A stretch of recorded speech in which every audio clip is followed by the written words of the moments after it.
What do you do if you've been practicing but you still don't like the sound of your voice? I'm going to give you the 5 reasons and 5 solutions why this might be happening. Let's get started right now. Welcome back to another edition of Victoria's Vocal Tips. 30 years of teaching voice, 42 years of studying voice, all different styles. My students have ranged from ultimate beginners all the way through advanced touring professionals, including choral directors and voice teachers. I give you serious vocal technique made simple and fun. Sometimes I get YouTube comments from singers who say, "I hate the sound of my voice." And you know, that makes me kind of sad, because in reality, they probably don't mean they hate everything. They're just feeling like that in the moment. If you don't like something in your voice, well, there are probably lots of things that you do like, or else why would you bother studying voice in the first place? I know when you're in the moment of disliking something, it's hard to think about what you do like, but as your voice teacher, I'm going to give you a little reality check. Now, I'm going to give you the 5 reasons why you might not like your voice and the solutions. Reason number 1, you are singing exactly the way you speak. Do we sing exactly the way we speak? No, we must have speech-like clarity, of course. But if you sing exactly the way you speak, well then, your voice is not very interesting. It's not very musical. You probably have a very small range. It's probably what I call a dry sound and not very unique. This is why so many singers sound the same. Now, of course, there are plenty of times when we're singing and we want to sound very what I call talky. Come on, folks. Gray skies are gonna clear up. Put on a happy face. Of course, I want to sound like I'm chatting there. But some people take that talky sound into all of their singing. What if I sang a love song like this? Love, soft as an easy chair. Oh, that's boring, and that's dull and dry.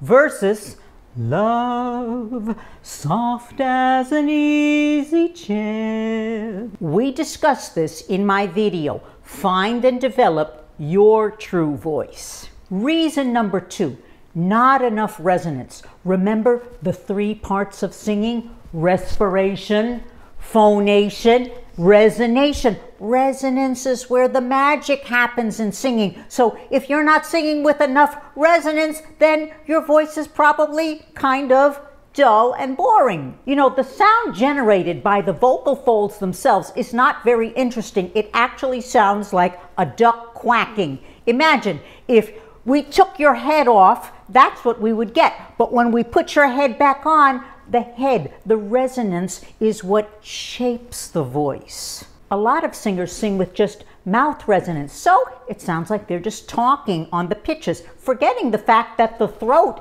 is the largest resonator. You want lower resonance for richness and fullness, and upper resonance, that ring and ping, which gives you that carrying power and cut. Somewhere over the rainbow, or can I lay by your side? If you want to know more about resonance, where the magic happens, see my playlist on better tone quality. Reason number 3 that you might not like your voice. You might be tight. By tight, I mean tight throat, tight tongue, tight jaw, you're squeezing your vocal folds too tightly. Whatever it is, it makes the voice lock up. And that creates a sound full of tension and makes people nervous when they listen. Remember, every single thing that we do physically affects the sound. So, no need to worry and no need to say you hate your voice. This is what training is all about. See my playlist on throat tension. 4th reason, you're not practicing correctly. Remember, you need to be your own voice teacher in between lessons, whether this means private lessons, maybe you take voice classes, or you are doing self-study on YouTube. In between all of this, you need to be your own vocal detective, and you must do the right targeted exercises for your particular needs. This is why I created Victoria's Victorious Vocal Exercise Program. Super affordable, where I tell you what exercises to do for your particular issues. More exercises than you may ever need in your lifetime. Doing random ah and mum and ga exercises without any purpose is not going to help you solve your problems. The fifth reason, you just haven't given it enough time. You know, singing is a lifelong endeavor, okay? Some things just take a little time to develop. Story time. I had a student ask me in a lesson once, how long does it take before things finally come together? And I said to her, oh, about 20 years. Joke, joke, joke, joke, please. That's a joke. Just reiterating, singing is a lifelong process. And if your voice is not ready to do what you're asking it to do right now, then it's just going to take a little bit longer. Respect your own process and try to find the joy in the daily discovery. I just love that thought. It has helped me profoundly. It is now time for Victoria's wisdom.